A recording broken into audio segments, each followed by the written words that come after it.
तो hello guys, आज इस वाले वीडियो में हम बीजीटेस के एपिसोड 107 को एक्सप्लेन करने वाला हूं। और अगर आपने पिछले वाले एपिसोड नहीं देखो तो जाकर के जरूर से देख लेना, मैं लिंक वीडियो को डिस्क्रिप्शन में दे दिया हूं। तो चलिए बिना कोई बकवास किए बढ़ते हम वीडियो की तरफ। और जैसा कि मैंने पिछले एपिसोड में देखा था कि साउयन चैन्यून की ब्लड लाइटनिंग शील्ड को अपनी बॉडी में से खत्म करके उस केव में से बाहर निकलने लग गया था, लेकिन तभी वहां उस जंगल में वोंग टैंक्स और चैन्यून ने पेयर हो गया था और वो जोर से चिल्लाते हुए कहता है कि साउयन तुम जहां कहीं भी छुपे हो जल्दी से बाहर आ जाओ। अब ये आवाज को सुनकर साउयन काफी ज्यादा हैरान हो जाता है और वो कहता है कि ये बूढ़ा चैन्यून मुझे यहाँ तक कैसे ढूंढ लिया, वो भी इतने जल्दी। और इसके साथ ही साउयन कहता है कि अब जो भी हो, अब मुझे अपनी ट्रू स्किल्स के साथ इन दोनों की लाइफ दोनों लेवल के एक्सपर्ट के साथ फाइट करनी होगी, वरना आज के लिए मुझे यहाँ से बचकर निकल पाना बहुत ही ज्यादा मुश्किल हो जाएगा। अब साउयन ये सब कह ही रहा था तो उसके स्टोरेज में से एक आवाज आती है और कहता है कि लिटिल फेलो, मुझे यकीन नहीं आ रहा कि जब मैं डीप स्लीप से बाहर आऊंगा तो तुम्हारी ऐसी हालत होगी। मैं तुम्हें इस हालत में काफी दिनों बाद देख रहा हूँ, शुक्र करो कि मैं डीप स्लीप से सही टाइम पर बाहर आ गया। अब ये आवाज को सुनकर साउयन बहुत ही ज्यादा खुश होता है और वो कहता है कि वो मिस्टर याओ, आप डीप स्लीप से फाइनली बाहर आ ही गए। और अब इधर दूसरी तरफ हम देखते हैं उस जंगल के ऊपर वोंग टैंक्स और चैन्यून को, जो कि अपने साथ बहुत सारे दोवांग क्लास के एक्सपर्ट्स को लेकर आए हुए थे। और अभी उन लोगों में से किसी को भी नहीं था पता कि इस जंगल में साउयन आके कहां पर छुपा हुआ है। और वही वोंग टैंक्स और चैन्यून से कहता है कि तुमने मुझे कहा नहीं था कि तुमने साउयन के बॉडी में अपने ब्लड लाइटनिंग शील्ड से हिट किया है और तुम उसकी जगह को ढूंढ लोगे, तो कहां है साउयन, जल्दी से मुझे बता, मुझे बहुत ही ज्यादा क्यूरियोसिटी हो रही है। और इधर चैन्यून वोंग टैंक्स की ये बात सुनकर जो कि खामोश था वो बहुत ही ज्यादा हैरान हो जाता है और वो सोचता है कि जब हम रास्ते में थे तो मुझे पता चला कि मेरी ब्लड लाइटनिंग शील्ड काफी ज्यादा वीक हो रही है साउयन के बॉडी में, लेकिन अभी हम यहाँ पर पहुंच तो गए मगर मेरा कनेक्शन मेरी उस ब्लड लाइटनिंग शील्ड से बिल्कुल खत्म हो चुकी है। और फिर इसके साथ ही वो बहुत ही ज्यादा गुस्से में कहता है कि मुझे नहीं पता कि उस हरामी लड़के ने कौन सा मेथड यूज करके मेरी उस ब्लड लाइटनिंग शील्ड को अपनी बॉडी से खत्म कर दिया। और ये पहला बंदा था जिसने की मेरी ब्लड लाइटनिंग शील्ड को हाफ डे के अंदर अंदर ही अपनी बॉडी से खत्म कर लिया। मैंने इस तरह का बंदा अपने जिंदगी में पहले कभी भी नहीं देखा जिसने की ये सब किया हो। अब चैन्यून की ये बात को सुनकर वोंग टैंक्स बहुत ही ज्यादा गुस्से में होता है और वो गुस्से में उसे कहता है कि जब तुम्हें पता ही नहीं है तो तुम इस जंगल में हम सभी को लेकर क्या तुम अपना घर बनवाने आई हो, और तुम्हें अपनी ब्लड लाइटनिंग शील्ड पर कॉन्फिडेंस नहीं था तो तुम हमें इतनी दूर क्यों लेकर चले आए। और अब जैसा कि हम इतने दूर आ ही गए तो हम पीछे नहीं हट सकते, मैं उस लड़के को डायरेक्टली चेस करूंगा। अब चैन्यून वोंग टैंक्स की ये बात को सुनकर उसकी बेइज्जती करते हुए कहता है कि तुम आखिर बकवास क्या कर रहे हो, तुमने उस वक्त उस लड़के को क्यों नहीं चेस किया जबकि वो तो टैनबे सिटी से भाग रहा था। क्या तुम्हें डर था कि उस लड़के के पास जो डीमन पपी थे वो तुम्हारा भी पिछवाड़ा फाड़ देते जिस तरह से उसने मेरी फाड़ी थी। और वैसे भी उस लड़के का डीमन पपी 2 क्लास के 5 या 6 से सर्वर था जिससे तुम्हारी फट रही थी, इसलिए तुमने उसे चेस नहीं किया। अब चैन्यून की ये बात सुनकर वोंग टैंक्स गुस्से में चैन्यून से लड़ते हुए कहता है कि तुम ये क्या बकवास कर रहे हो, तुम्हें क्या लगता है कि मैं डरूंगा वो भी उस पपिट से। जिस पर चैन्यून हंसते हुए कहता है कि तो फिर ठीक है, जब हम उस लड़के से मिलेंगे तो तुम उसके पपिट से लड़ना, मैं उस लड़के को संभालूंगा, लेकिन हमें उससे पहले उस लड़के की जगह को ढूंढना होगा कि वो कहां पर छुपा हुआ है। और मुझे नहीं लगता कि वो लड़का इतनी जल्दी इस माउंटेन रेंज को छोड़कर भाग सकता है। और इसके साथ ही वोंग टैंक्स अपने सभी के एक्सपर्ट्स को ऑर्डर करता है कि जल्दी से इस पूरे माउंटेन रेंज को छान मारो और उस लड़के को ढूंढ निकालो जिसका की नाम साउयन है। जिसके साथ ही वो सभी के एक्सपर्ट्स इज्जतते हुए हमें सगला देता है और वो लोग उस माउंटेन रेंज के जंगल में हर तरफ फैल रहता है और उस जगह का चपा चपा छान मारने लगता है। और उसी जंगल में हम हैंचियो को देखते हैं जो कि अपने ग्रेट ग्रैंडफादर से कह रही होती कि ग्रैंडफादर क्या वो लोग साउयन को ढूंढ निकालेंगे। जिस पर उसके ग्रेट ग्रैंडफादर हैंचियो से कहते हैं कि छोटी लड़की तुम उस पर काफी ज्यादा गुस्सा कर रही थी, इस वजह से मैं यहाँ पर आ गया और इस सिचुएशन को देखने लगा, मगर अभी के लिए मैं जो बात करूंगा प्लीज तुम इस पर गुस्सा ना होना। अगर कोई भी सिचुएशन खराब होगी तो तब के टाइम में अपनी पूरी कोशिश करूंगा कि मैं उस लड़के साउयन की हेल्प करूं, लेकिन एक शर्त पर, वो ये कि मैं अपनी आइडेंटिटी को रिवील नहीं करूंगा। तुम्हें तो सारी सिचुएशन का पता ही है कि विंड लाइटनिंग पवेलियन कितना ज्यादा पावरफुल है। और तो और चैन्यून विंड लाइटनिंग पवेलियन का मेंबर भी है, हमारा हैन क्लैन कभी भी उस सेक्शन से पंगा नहीं ले सकता। और अभी ये जो बंदा बोल रहा था वो हैंचियो का ग्रैंडफादर था जिसका की नाम हैन भी था, हैन क्लैन का एंसेस्टर। और फिर वो हैन क्लैन का एंसेस्टर हैन भी बड़े प्यार से अपने बेटी को कहता है कि बेटी अभी मैं यहाँ पर जो आया हूँ ये मैंने काफी बड़ा रिस्क ले लिया है, लेकिन मैं उस छोटे लड़के की हेल्प जरूरी करूंगा क्योंकि उसने मेरी हैन क्लैन की हेल्प की थी। और मैं किसी का भी एहसान अपने पास नहीं रखता, मैं उसकी एहसान का बदला उसे वापस जरूर किया करता हूँ। अगर उस लड़के ने मेरी हैन क्लैन की हेल्प ना की होती तो मैं उस लड़के की हेल्प कभी भी ना करता, क्योंकि विंड लाइटनिंग पवेलियन को मैं कभी भी जिंदगी भर में ऑफेंड करने का सोच भी नहीं सकता। अब ये सारी बातें सुनने के बाद हैंचियो रोते हुए अपने ग्रेट ग्रैंडफादर से कहती है कि ग्रैंडफादर आपकी ये बेटी आपकी सारी बातें समझती है और सारी सिचुएशन को भी समझती है, अगर आपके लिए ये पॉसिबल नहीं तो आप प्लीज यहाँ से चले जाए। अब हैंचियो की ये बात को सुनकर उसका ग्रेट ग्रैंडफादर अपना सर खुजाकर हंसने लगता है और वो हैंचियो के चेहरे पर अपना हाथ रखकर सहलाते हुए कहता है कि मेरी प्यारी बेटी उस लड़के के लिए इस तरह से मेरे सामने एक्ट कर रही है तो जरूर उस लड़के में कोई न कोई अच्छी स्किल होगी। अब इस पर हैंचियो अपने ग्रेट ग्रैंडफादर को कुछ बहुत ही उस जंगल में से धमाकों की आवाज आने लगती है और वोंग क्लैन के जो लोग थे वो सीटियां मारने लगता है। अब ये चीज सुनकर हैंचियो अपने ग्रेट ग्रैंडफादर से कहती है कि ग्रैंडफादर लगता है कि अभी के लिए साउयन यहीं पर है और वोंग क्लैन के लोगों ने उसे डिस्कवर कर लिया है। और इसके साथ ही यहाँ से सीन चेंज होता है और हम देखते हैं चैन्यून को जो कि साउयन का मजाक उड़ाते हुए कहता है कि ब्रेड मैंने तो सोचा था कि तुम अपनी पूरी जिंदगी भर के लिए इस माउंटेन रेंज में छुपे रहोगे मुझसे डर के मारे। अब ये बात सुनकर साउयन एक स्माइल के साथ एलर्ट चैन्यून से कहता है कि एलर्ट चैन्यून लगता है कि आप इस बार कुछ ज्यादा ही लोग लेकर आए हो और इस चीज से मुझे लगता है कि आप मुझसे काफी ज्यादा हेट करते हैं। जिस पर चैन्यून अपनी टूटी वाली उंगली हाथ को करके काफी ज्यादा गुस्से में साउयन से कहता है कि तुम एक बार पहले मेरे हाथ में आ जाओ, फिर मैं तुम्हें दिखाता हूँ कि मैं तुमसे कितना ज्यादा नफरत करता हूँ। और वही दूसरी तरफ वांग टेंग भी गुस्से में सुलन से कहता है कि ब्रेड, अब मैं देखता हूँ कि तुम यहाँ से कैसे बचकर भागते हो। अब मैं तुम्हारी सारी हड्डियां तोड़ दूंगा और सारी पसलियां भी, और फिर मैं देखूंगा कि तुम कैसे आगे से बकवास करते हो। अब ये बात सुनकर सलिन थोड़ा सीरियस हो जाता है और वो काफी ज्यादा गुस्से में जाता है। और इसके साथ ही वो कहता है कि लगता है कि आज तुम दोनों के लोग मुझे मारना चाहते हो और मुझे बिल्कुल मुर्दा देखना चाहते हो, और तुम यहाँ पर से पीछे भी मुड़कर वापस नहीं जाना चाहते। तो अगर ये केस है तो फिर तुम मुझे अलाउ करो कि मैं तुम दोनों की जिंदगियां ले लूं। अब सलिन की ये बात सुनने के बाद वांग टेंग काफी ज्यादा हंसने लगता है और वो कहता है कि एरोगेंट लड़के है, तुम्हें क्या लगता है कि तुम्हारी वो पपीट आज तुम्हारी जिंदगियां बचा पाएगी हम दोनों से? जिस पर सलिन उसकी ये बात का कोई भी जवाब नहीं देता और वो अपनी और डीमन पपीट को बाहर निकाल लेता है। और जैसे ही सलिन अपनी और डीमन पपीट को बाहर निकालता है तो वांग टेलन के काफी सारे लोग डर के मारे पीछे हट जाते हैं, क्योंकि उन लोगों ने सलिन की डीमन पपीट की तबाही देख रखी थी, जिसने की चेन्युन की उंगली को बड़े आराम से तोड़ दिया था। और इधर इवेंट के वांग टेंग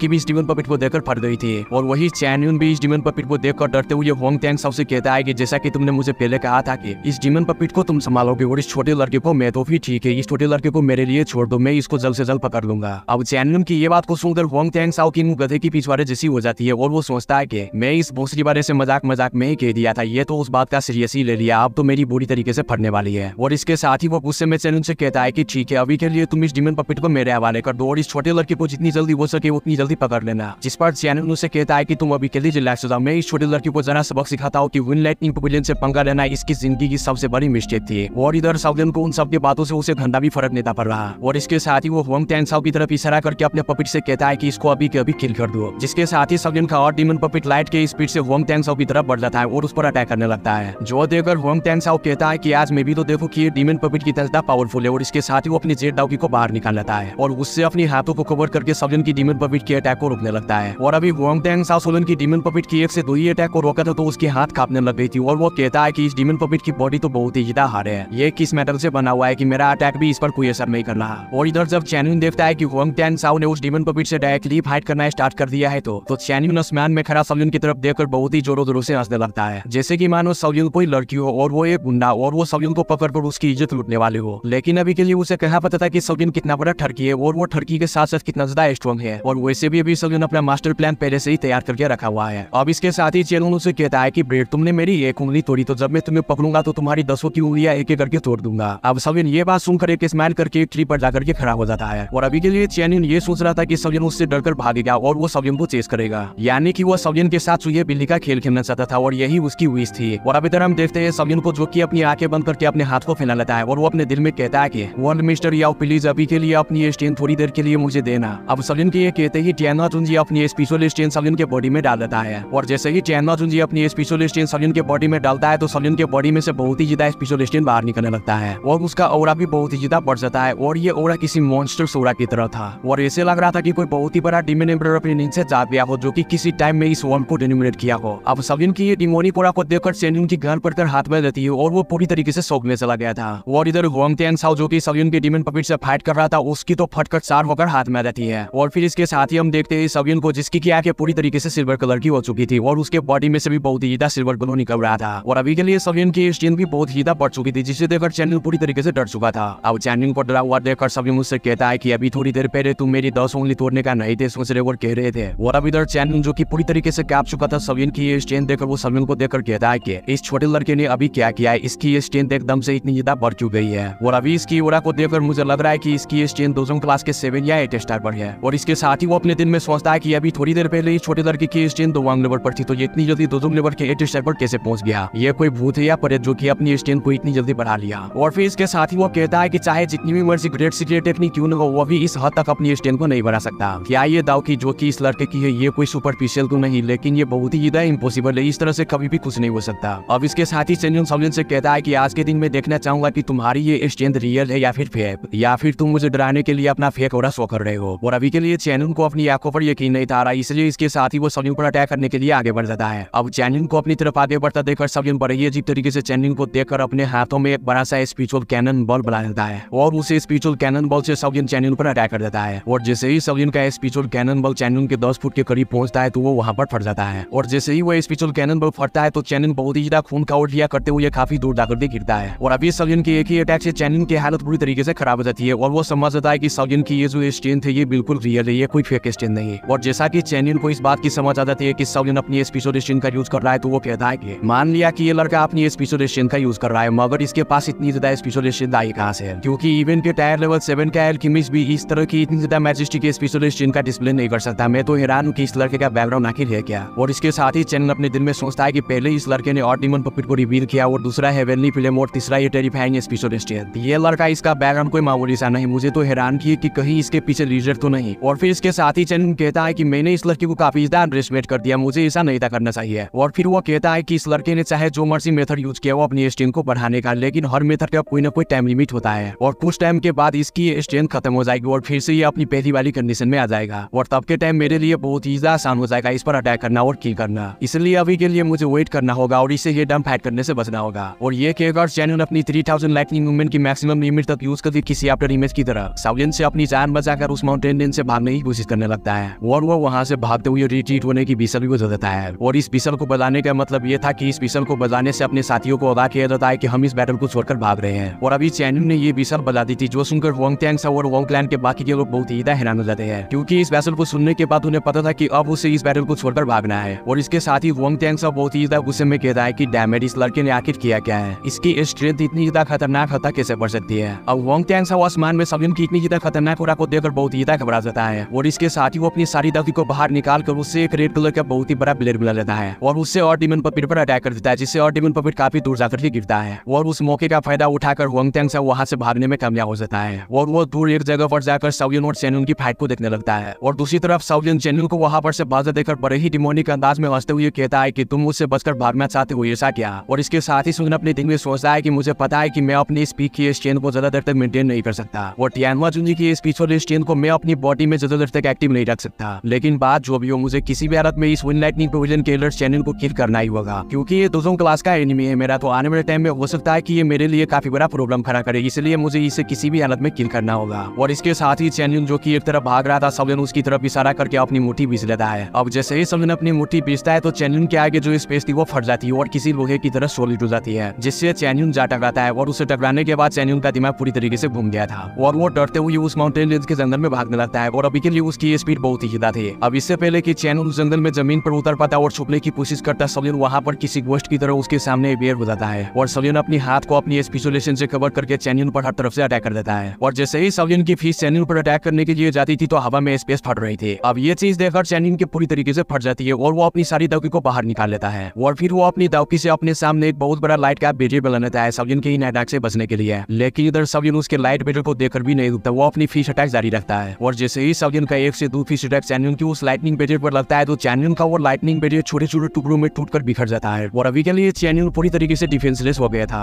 मगर अभी साउलिन यहीं पर नहीं रुकता, वो एक जोरदार मौका चैनल के चेस्ट पर दे मारता है, जिससे चैनल खून का उल्टिया करता हुआ और जमीन पर अगरे खाता हुआ दूर जाकर के गिरता है। और इस अटैक की स्ट्रेंथ इतनी ज्यादा थी कि चैनल की हालत कुत्तों जैसी हो चुकी थी और अभी वो पूरी तरीके से एग्जॉस्ट हो चुका था। और अब इसके साथ ही साउलिन एक बार फिर से चैनल के सामने अवेयर हो जाता है और वो चैनल का मजाक उड़ाते हुए उसे कहता है कि क्या अभी भी तुम यहाँ से फिर से भागने वाले हो? लेकिन अभी के लिए चैनल बहुत ही ज्यादा गुस्से में आ चुका था और वो गुस्से में साउलिन से कहता है कि लिटिल बास्टर्ड, अगर तुमने डिसाइड कर ही लिया है कि आज के दिन तुम मुझे किल करोगे तो फिर मैं अपने साथ साथ तुम्हें भी लेकर ही मरूंगा। और अब इसके साथ ही हम देखते हैं चैनल की फेस को, जिसकी क्या के पूरी तरीके से क्रिम्सन कलर की हो चुकी थी और उसके फेस पर क्रेजीनेस अच्छे से दिख रहा था और वो बहुत ही ज्यादा गुस्से में साउलिन की तरफ बढ़ रहा था। और अभी के लिए उसकी बॉडी भी फूलना स्टार्ट हो गई थी किसी कुआरे की तरह और ऐसा लग रहा था कि वो किसी भी टाइम फट जाएगा। और इधर साउलिन, जिसको कि चैनल के इस एक्शन से घंटा ही फर्क नहीं था पड़ा, वो उसे देखकर कहता है कि तो अच्छा ये खुद को सेल्फ स्टे करने वाले, यानी कि ये खुद को सेक्रीफाइस करने वाला है। अब ये चीज देखकर साउलिन थोड़ा पीछे हटकर अपनी फार्म को ओपन करके उसमें से किसी तरह की स्पेशल स्टील को बाहर निकालता है और इसके साथ ही वो कहता है कि ये स्पेशल सील, और ये स्पेशल सील ऐसी थी जिसमें कि दूसरों क्लास के 5 स्टार का एंसेस्टर भी फंस जाए तो वो भी इस सील को नहीं तोड़ पाएगा। और अभी के लिए साउलिन ने ये सील टियानवा जुंजी की हेल्प की मदद से बनाई थी। साउलिन ने अभी इतनी औकात ही नहीं थी कि वो इस तरह की सील को बना पाए, ये सभी अभी टियानवा जुंजी की ही हेल्प थी। अब साउलिन जल्दी से ये स्पेशल सील को चैनल के आसपास बना देता है और जैसे ही साउलिन इस सील प्रिजन को चैनल के बॉडी के आसपास बनाता है तो इसके साथ ही चैनल की बॉडी फूलकर बिल्कुल पूरी तरीके से फट जाती है और वहां पर एक बहुत ही बड़ा अर्थ शेकिंग एक्सप्लोजन होता है, क्योंकि ये एक दूसरों क्लास के एंसेस्टर ने खुद को सेक्रीफाइस किया था और उसकी बहुत ही ज्यादा फोर्स हर तरफ फैल जाती है। और अभी साउलिन ने जो चैनल के आसपास स्पेशल सील प्रिजन बनाई थी उसमें भी क्रैक आना स्टार्ट हो गई थी और थोड़ी देर के बाद ही वो स्पेशल सील प्रिजन पूरी तरीके से टूट जाता है और वहां पर एक बार फिर से बहुत ही बड़ा एक्सप्लोजन होता है और वहां पर वो जो माउंटेन रेंज थी और जंगल थी वो पूरी तरीके से मरिया में हो जाती है और जमीन पर 1000 फीट तक हर तरफ क्रैक्स फैल जाती है। और अभी जरा हम देखते हैं साउलिन को, जिसने कि उस प्रिजन को पूरी तरीके से टूटने से पहले ही वहां से काफी ज्यादा स्पीड के साथ बहुत ही दूर आ चुका था। और अभी के लिए साउलिन ने बहुत ही इजीली सेल्फ डिस्ट्रक्शन की एनर्जी के वेव से खुद को डॉज कर लिया था और अभी के फाइनली चैनिन का वो अटैक जो कि उसने खुद को सेक्रीफाइस करके सौलिन पर किया था वो खाली गया। और अब इधर हम देखते हैं वोंग त्यांगसाओ को जो कि इस माउंटेन रेंज से और सौलिन के डीमन पब्लिक से बचकर पहले ही भाग गया था और वो एक जगह पर जाकर सौलिन और चैनिन की फाइट को देख रहा था। वो अब इस फाइट के नतीजे को देखकर पूरी तरीके से हैरान हो चुका था और उसके होश और आवाज पूरी तरीके से उड़ चुके थे। और इसके साथ ही वोंग त्यांगसाओ बहुत ही रिग्रेट में खुद से कहता है कि इस छोटे लड़के सौलिन ने चैनिन को इस हद तक मजबूर कर दिया कि वो खुद को सेक्रीफाइस करने पर मजबूर हो गया। ये लड़का बहुत ही फ्रैंकनिंग है और अगर मुझे पहले से पता होता कि ये लड़का इतना ज्यादा फ्रैंकनिंग है तो मैं इसे कभी भी पंगा ना लेता और ना ही मैं अपने होंग क्लैन के लोगों को इसका एनिमी बनने देता। और अब जैसा कि हमारा इस तरह का एनिमी बन चुका है तो अब ना तो मुझे रात को नींद आएगी और ना ही मैं ठीक से खाना खा पाऊंगा। मगर बात जो भी हो, इस दुनिया में रिग्रेट की कोई भी मेडिसिन नहीं बनी। और अभी वोंग त्यांगसाओ का कैरेक्टर भी इतना ज्यादा अच्छा नहीं था, वो बहुत ही हरामी था। और इसके साथ ही वो कहता है कि छोटे लड़के तुम भले ही बहुत ही स्ट्रेंज और तुमने बहुत सारे लोगों को किल कर दिया और चैनल को भी किल कर दिया और अभी तुम काफी ज्यादा खुश हो रहे होंगे, लेकिन ये तुम्हारी खुशी ज्यादा देर तक टिकने नहीं वाली, क्योंकि जब विलन टीम पवेलियन को इस चीज का पता चलेगा तो वो आराम से नहीं बैठेंगे और वो तब के टाइम तुम्हें किल करने के लिए बहुत सारे एल्डर्स को भेजेंगे और वो तुम्हें किल कर देंगे और फिर तब के टाइम हमारा बदला भी पूरा हो जाएगा। और ये सब कहकर वोंग त्यांगसाओ बहुत ही स्पीड से टियानमेन सिटी की तरफ जाने लगता है, लेकिन तभी एकदम से सब वोंग त्यांगसाओ के सामने अपेयर हो जाता है और वो वोंग त्यांगसाओ से कहता है कि तुम कहाँ चले। ये वीडियो खत्म हो गया है तो भागने से पहले जाकर के चैनल को सब्सक्राइब करो और वीडियो यहाँ तक देखे तो वीडियो को भी लाइक कर देना और इसका नेक्स्ट एपिसोड भी जल्दी आ जाएंगे। तब तक के लिए वीडियो खाओ पी और मस्त रहो।